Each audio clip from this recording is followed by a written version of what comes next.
Welcome back to the Forza Juventus podcast. I'm your host, Enrique Ortega, joined with me. I'm Anthony. And we have just finished the Club World Cup campaign. Juventus are out of the tournament, knocked out by Real Madrid 1-0.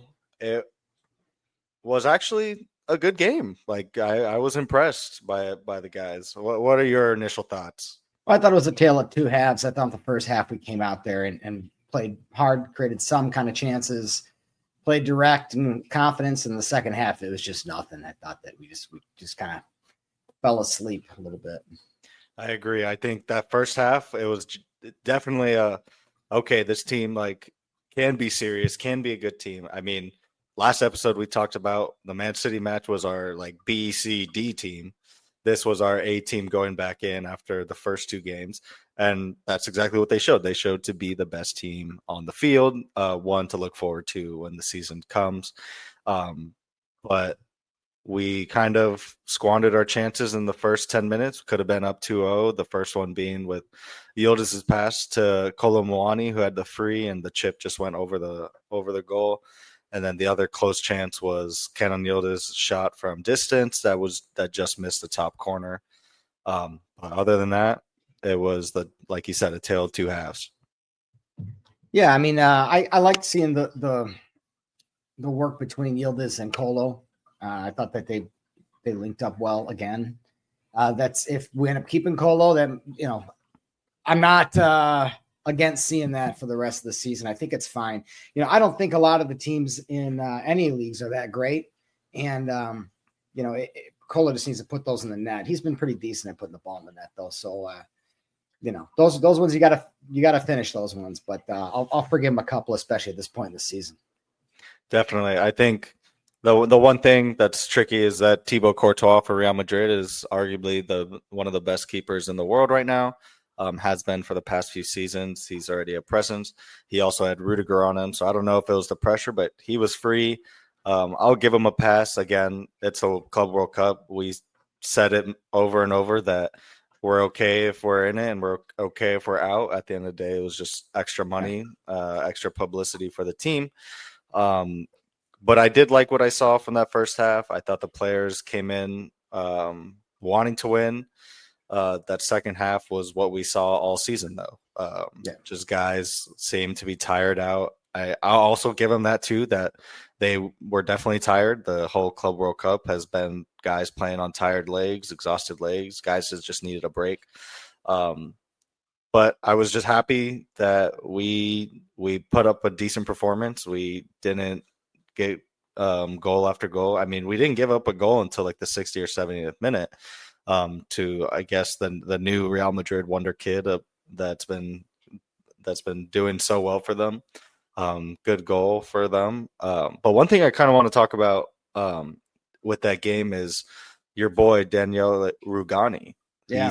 He stepped in. I kind of want to hear what your thoughts on that, because you've been vouching for him.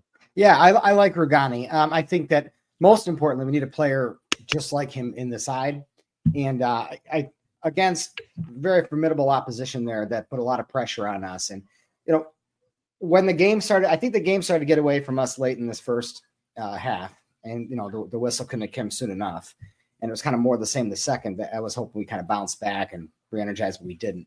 But through all that, getting pummeled in the second half, Rugani was composed, calm, good clearances.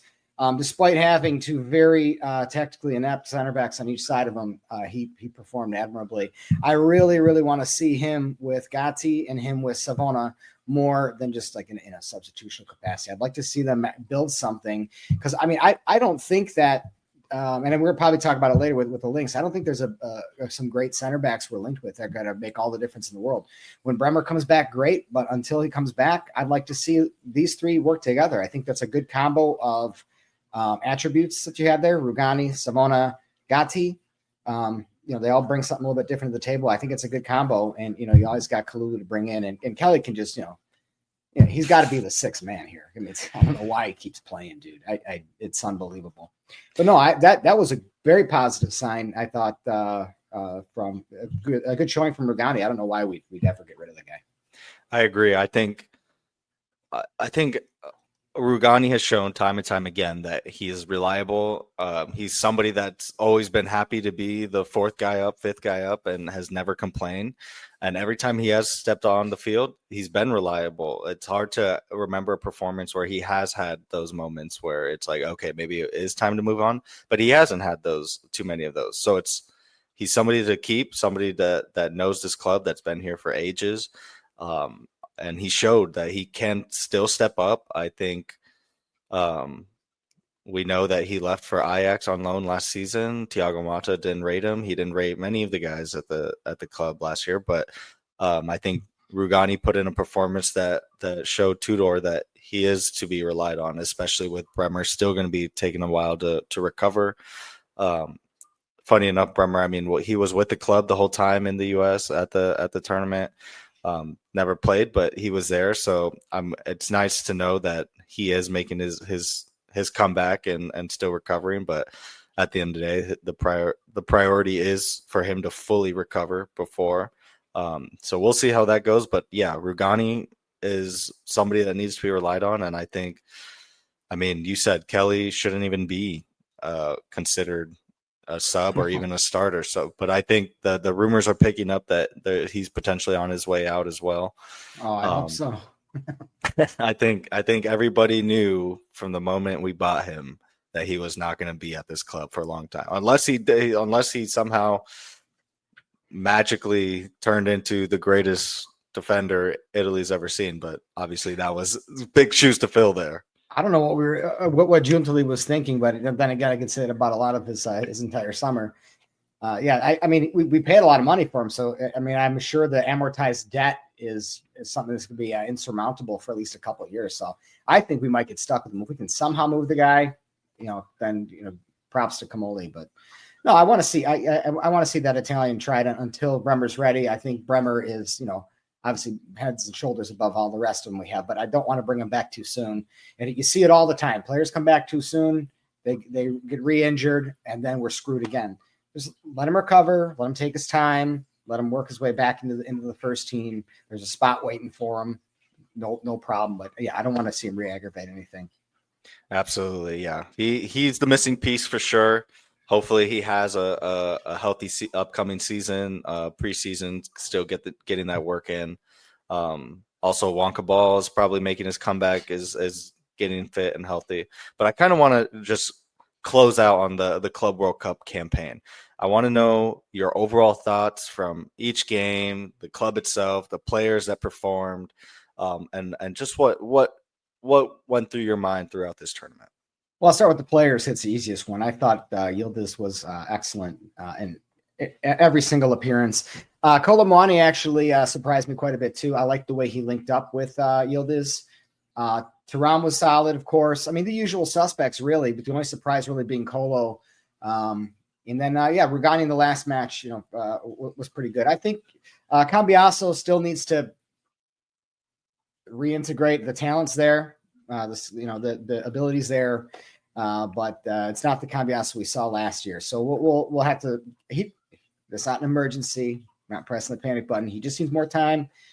There's a lot of games these guys play, and they gotta be fit for them, and they gotta work their way back in. Some guys take a little bit longer to acclimate. That's totally fine. So that's really it for the players overall. I mean, hey, we made some money.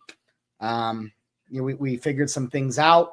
I wish we would have handled the first couple of games a little differently in terms of personnel. But I think we see what Tudor's plan is overall.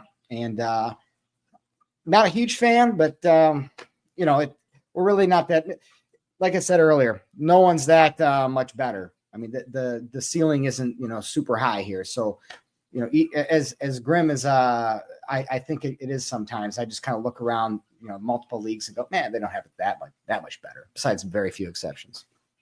Why don't dive in a bit on what exactly this Tudor system you're not kind of liking. We've talked about it a bit, but I kind of just want to know a bit more. Yeah, it's super basic to me. My main complaint, because basic's fine.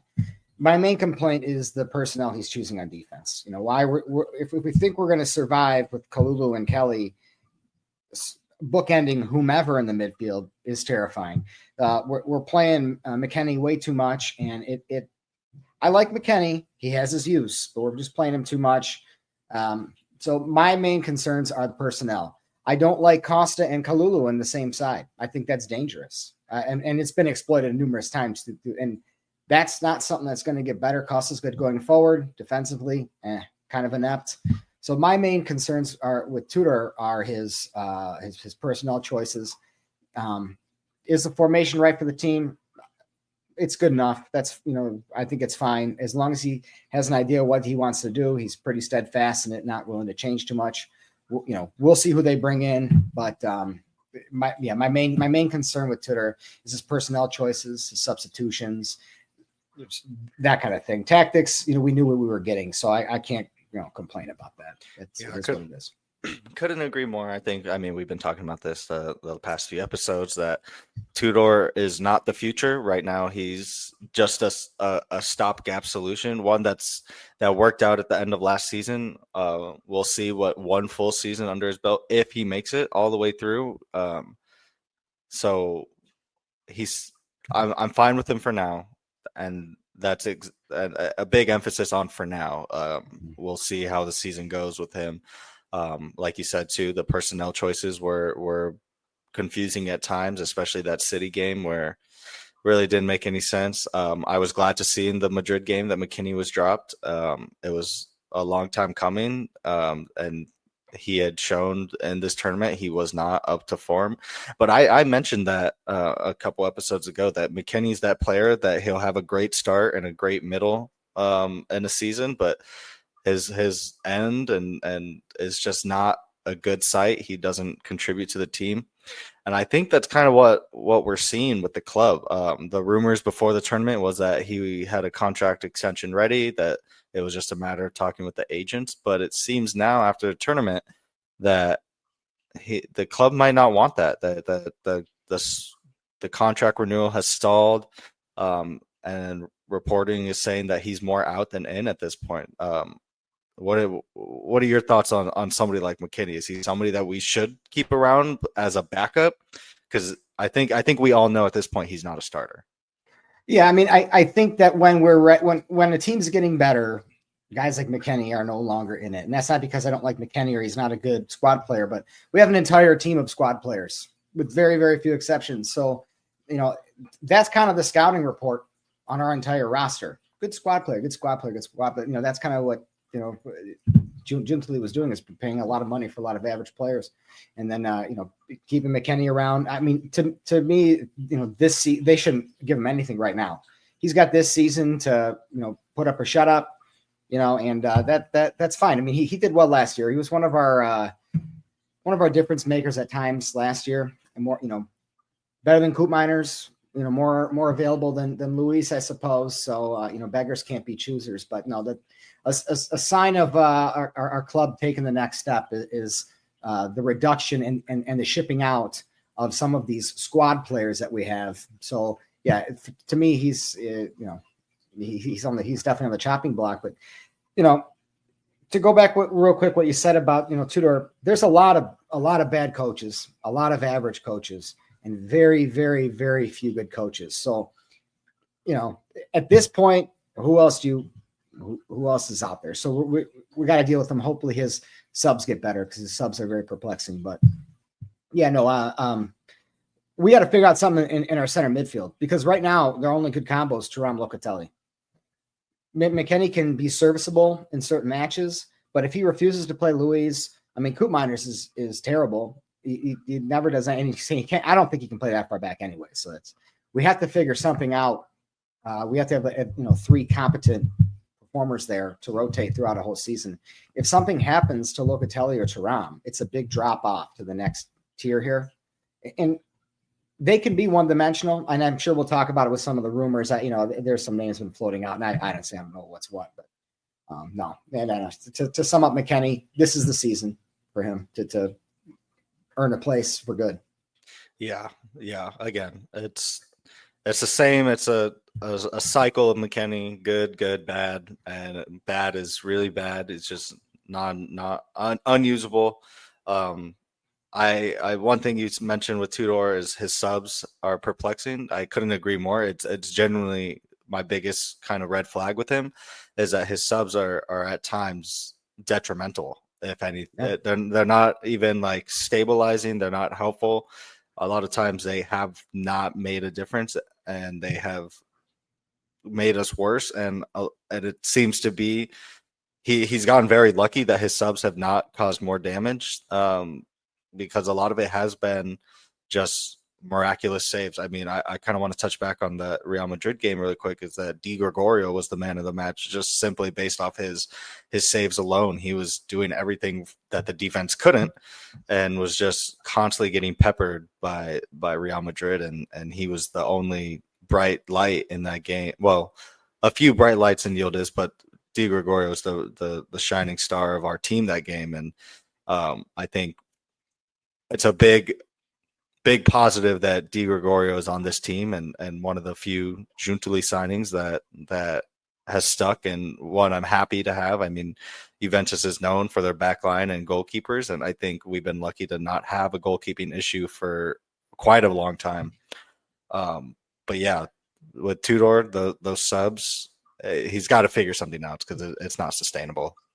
Yeah, I agree. All those points across the board. Yeah.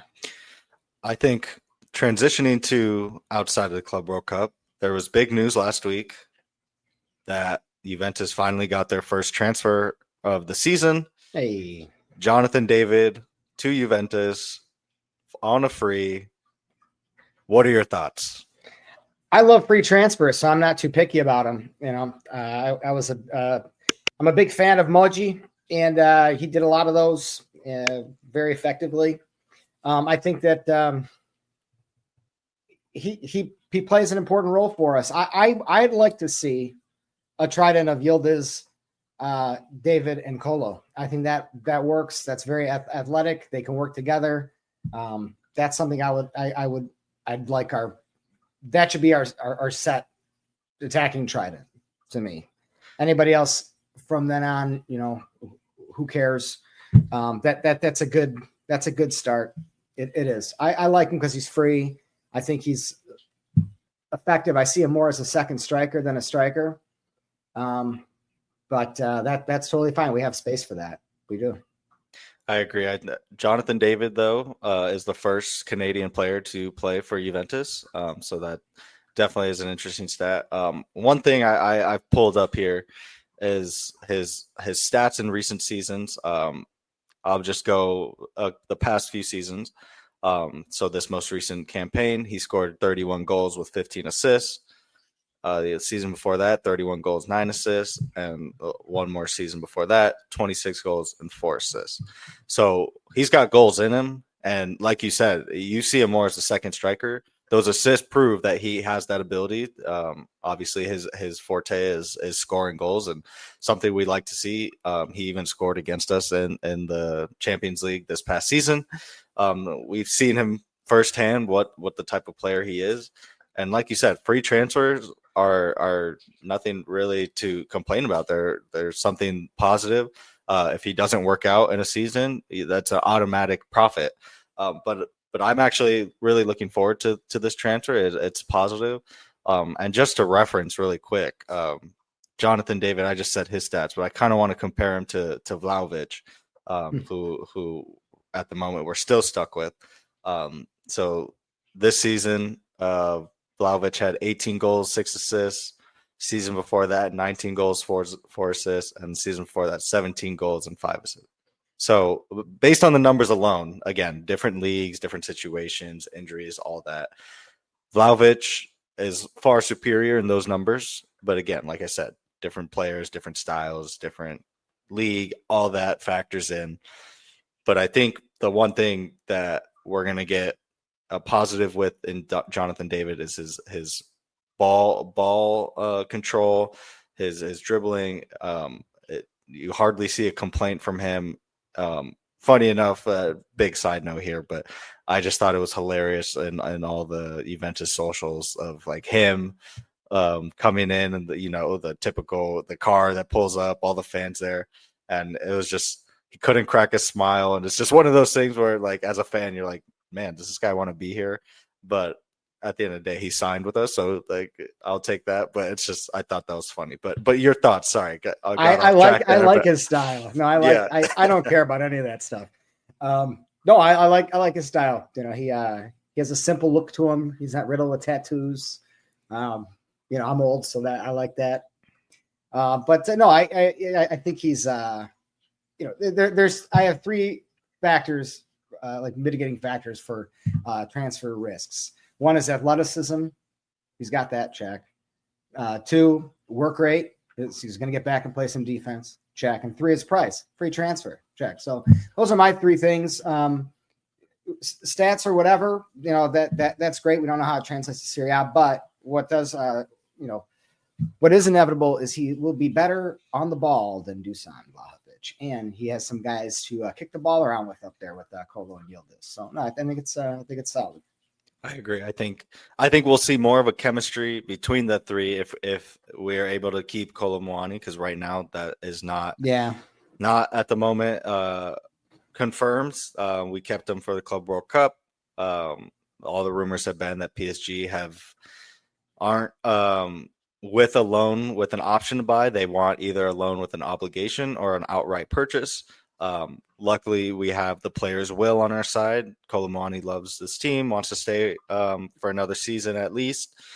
So that's a positive. And I think, I don't want to speak for everybody, but Kolo Muani did the job that he was brought in to do.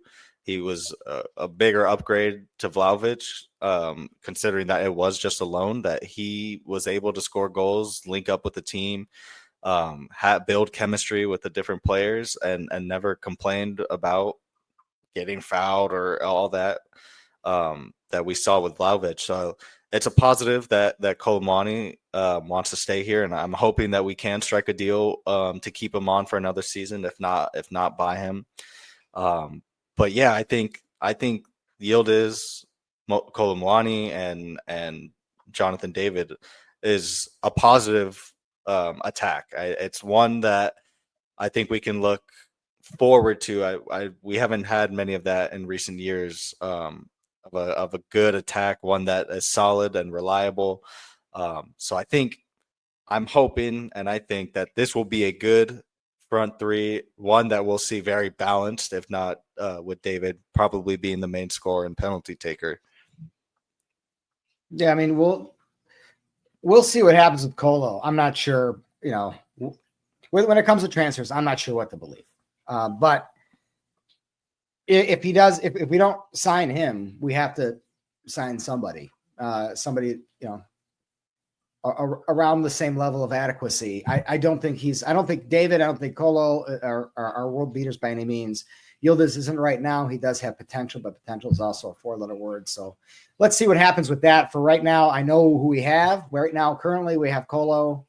So who knows what we have going, you know, a month from now. But based on our current roster, that's what I know. So that's what I can wrap my head around. But if we do if we don't get Kolo, I'm sure there's some options out there. I think he's somewhere in the above average to good range when it comes to ability. So I don't think it's a total loss, but I'm sure that Kamoli will be able to figure something out. There's some options. Definitely. And I think with the signing of Jonathan David and the trying to keep Kolo Muani, it just goes to show that Vlahovic is out of this project. We've known that for some time. We're trying to sell him. Right now, he's being a bit stubborn and hard to get rid of. Yeah, it's a problem. It is a problem right now. But at the end of the day, if he were to stay, he's not touching the field, I don't think. They're probably going to ice him out because you don't go after all these strikers and say the highest paid player in the league is still contributing to this team after doing nothing. And I think the funniest thing about going just a bit back on the Club World Cup is that we saw Milik with the team and traveling, and we didn't see him on the field once. So we still have no idea if this guy is real or not. It seems, and it's both of those guys are out. We're moving forward, and I think with the real transfer market here, official Club World Cup over, it's important for Kamoli to get these guys in. I mean, preseason is only a few weeks away, at least for the players to report back to training. And the season is end of August. So there's only a bit. I mean, transfers take forever. We know that. We've seen that. We saw last year with Coop Miners. It took until the last few weeks of the transfer market to get them. So the quicker we are, the better. But like you said, rumors are rumors. You never know what to trust. But I kind of want to focus on that. There was a report today from DiMarzio. We talked last week. Jadon Sancho has been a concrete target for Juventus, stemming back from last year when we failed to get him. But it seemed like these past weeks that Jadon Sancho has been a bit tough to get. But DiMarzio reporting today that Conceição is still plan A for Juventus to try and outright purchase. I know we're trying to get a cheaper option than what the release clause from Porto is, and Jadon Sancho's plan B. I'm just curious your thoughts on Sancho at the moment. I mean, I don't like Sancho. I don't want him. I think he's a sideways move to Conceição. And in the modern game, wingers are a dime a dozen. I don't know why you have to pay for wingers. I'm totally fine just signing a cheap winger and giving him a shot at this point. But my main question is, you if you have Yildiz, David, and Kolo, you're just signing a backup there. Tudor doesn't really play with wingers. He wants his secondary attackers to be more inside guys. So I don't understand the link unless they're using him to dump somebody else, which is a couple things I've heard. But even at that point, it's like, well, you're just signing a similar caliber player. Like I heard him saying that they might take Luis off our hands or something like that, or Dusan. Well, okay, but then you're bringing in the same problem. So I think that we'll learn a lot about Komali here. I mean, the David thing's a no-brainer, and that's I guess I shouldn't take it for granted because Giuntoli didn't make anything simple or do anything that was glaringly obvious like he should have. But this is an obvious signing, the David signing that Komali made. Now it's time to see if Komali is going to is he going to build a team or is he just trying to make good deals? That's it's very difficult to find someone who's competent enough to do both. Usually these guys are one or the other. So we'll learn a lot about him in the coming months here. Yeah, definitely. Because I mean, Komali, on our first episode, our talks were that Komali was looking to bring in our sporting director and all that to round out the management. As of July 7th, that's still not a thing. Komali is the acting guy dealing with transfers. And so it seems like that he's just going to grind out this transfer market by himself and try and fill it out after. But the thing is that we as fans have seen and placed blame on the people making decisions, especially with Giuntoli's purchases. So either Komali's got to get whatever transfer target's right and for a right price at that, or he's going to be the next one out because we just need a professional and an expert in the sporting directing position. And one guy doing that by himself is not sustainable and not efficient. I trust his work in the past. He's brought in some guys in the past that have gone on to do big things. But we're in a position where we need to make that next step. We've been mediocre for so long, can't seem to hold on to trophies. And so we thought last summer transfer market was like the most important one. That was a failure. And this summer has to be one that rectifies those problems and makes us better in the long run as well. I mean, guys like Nico Gonzalez out the door already, who's rumored on the transfer market as well. Giuntoli's first signing, Weah, on the market. It's just all these guys. I mean, you already said Douglas Luiz. I think we've known that since halfway through the season, that he was on his way out. So it's an important summer, and we say that every summer because for every team it is important to make good signings. But this is one of those summers that if there's no defender brought in, if there's no midfielder to help bolster that spine, it's going to be another season of disappointment. Comolli truly has inherited a mess. I've been very vocal about this for over a year now on X, and my brother and I, before we jumped on X, we talked about this all the time. Giuntoli destroyed this roster horribly, and he saddled us with amortized debt that will take years to clear up.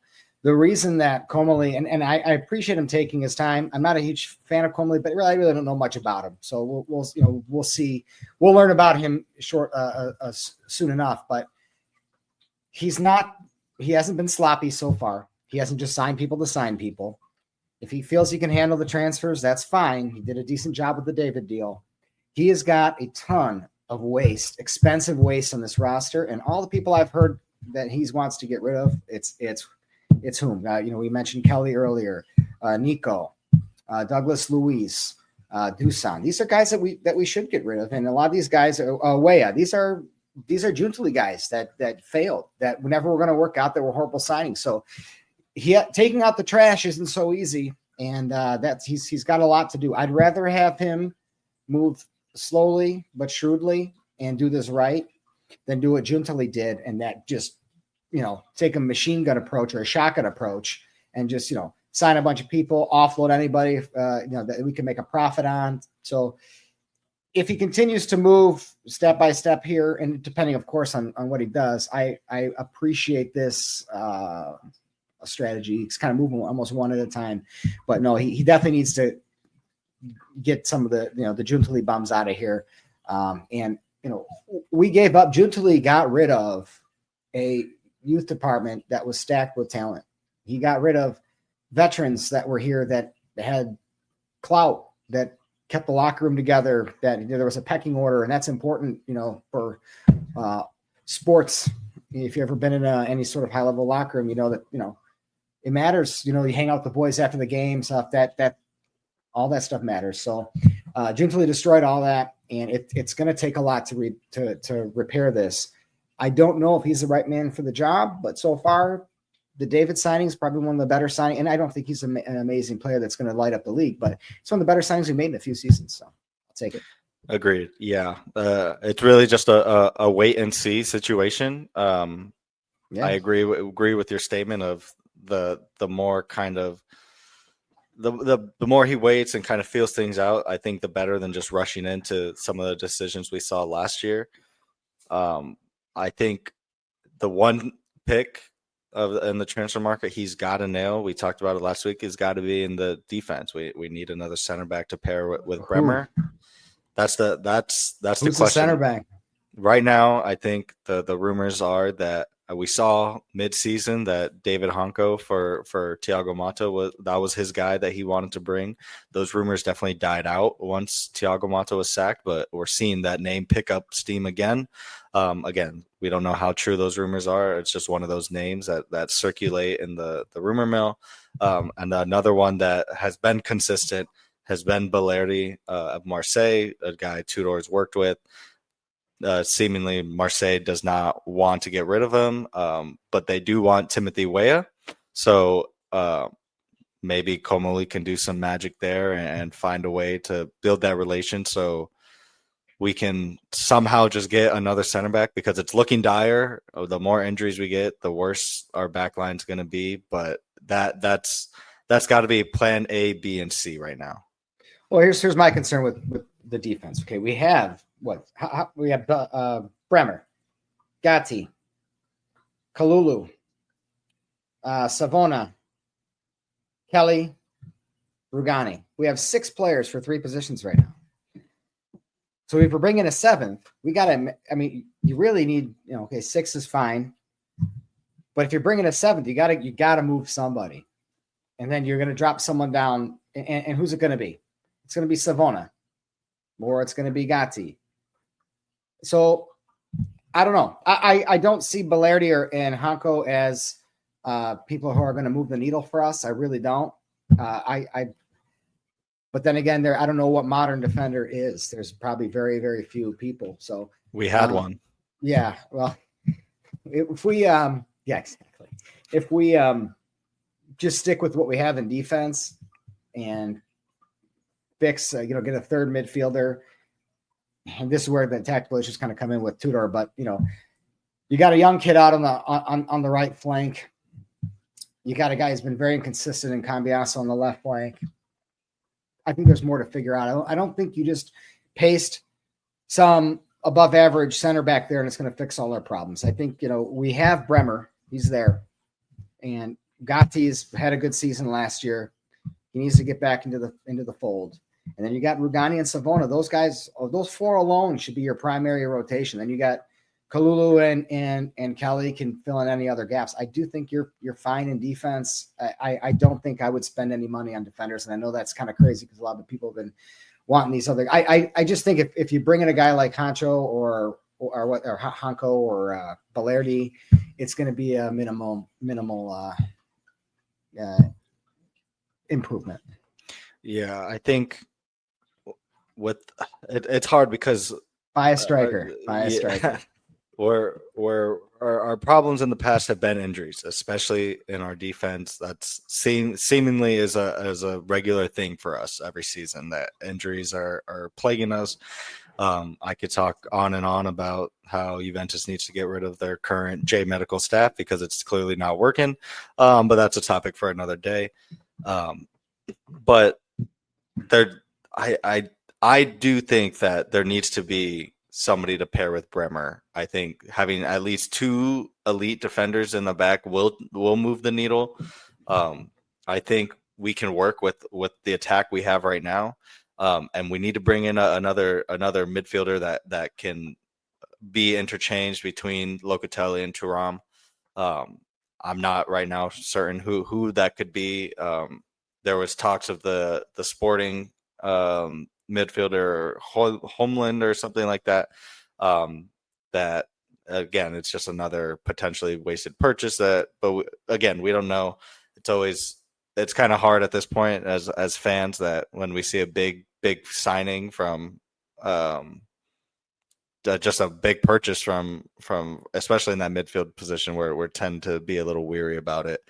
But we'll see. Again, transfer market's long. It's just something that the rumor mills will always generate their clips and money for. And at the end of the day, we'll see who signed when they're pulling up and the classic thumbs up and the white shirt and greeting the fans, which is always a fun day. So it was nice to see Jonathan David last week. Yeah, it's nice to see a signing, but I think that we need a striker. We need to decide if we're going to keep Golo. In the modern game and with Tudor's system, a striker will solve a lot of deficiencies. It truly will. I don't think you're going to fix it I don't think you're going to overcome him any other way. And as far as some signings I'd like to see some young guys being brought in. I mean, we're all stocked up on average. We don't need any more average. And unless you bring in some world-class guy, we have enough, mid-20s, late 20s guys here. That's fine. That works. Bring in some youngsters, mix them in, and see how they do. I mean, that's the way I would spend the money right now, since we got rid of so many good youngsters over the past couple seasons. And honestly, I'd give Savona a chance. He looks good in defense. I mean, he looks good. I like what I see out of Savona. And if he doesn't like the world on fire, offload him or whatever, loan him out, and then you got backup for him. So I wouldn't sign. My overall philosophy is I wouldn't sign anybody that isn't Italian unless they're truly world class or top notch. Otherwise, I would just sign some journeyman Italian guys to come in and provide some grit and some depth. I wouldn't go spending money on commodities from hot commodities from other leagues, because I mean I think over the past how many seasons, even before Giuntoli, we see where that gets us. So guys like who's one of our best players? Bremer, Yildiz, Cambiasso has been good. Thuram. These are younger guys that weren't the hottest thing on the planet when we got them. Maybe Bremer was, but those are the kind of signings I'd like to see us make, and just chasing around names and stuff isn't. I'm not interested, and I'm over it. I don't care. I think it's a waste of money. It usually ends up 9 times out of 10 it is. The one time doesn't justify the other way. Yeah, I think we've all had that burnt out from last season of just being all these names and signing them that we thought was going to turn out well and clearly didn't. It's exciting. The problem is the fans get all revved up about it. They think it's the greatest thing in the world. And then it all blows up in their face and they're like, oh, who were we hanging? It's like, well, that's why, like we were saying earlier with the Comolli approach, if he is moving slower and more methodical, I'm cool with that. But it depends on the signings he makes. We got good guys like Sancho. That's just a sideways move because he was a little cheaper. I mean, I don't know. Yeah, we'll see. Like I said, preseason's coming up in a few weeks. Players reporting back to training. Then, right now, it's important that they get their rest. It's definitely needed after a long campaign, especially with a tournament that nobody wanted, but the rich higher ups at FIFA.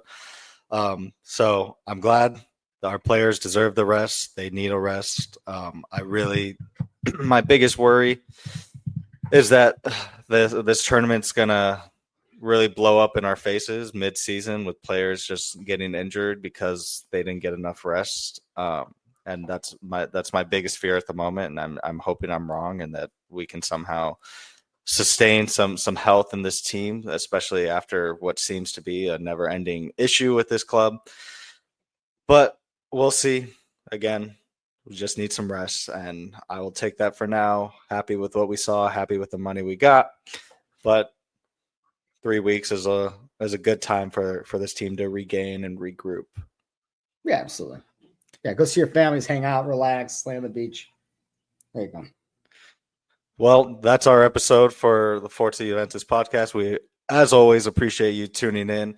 And next episode, we'll be catching up a bit more on the preseason tournament and the start of the Serie A season, which is in the end of August. And who knows, maybe we'll have a few more signings then to talk about. But we appreciate it, as always, and thank you for tuning in.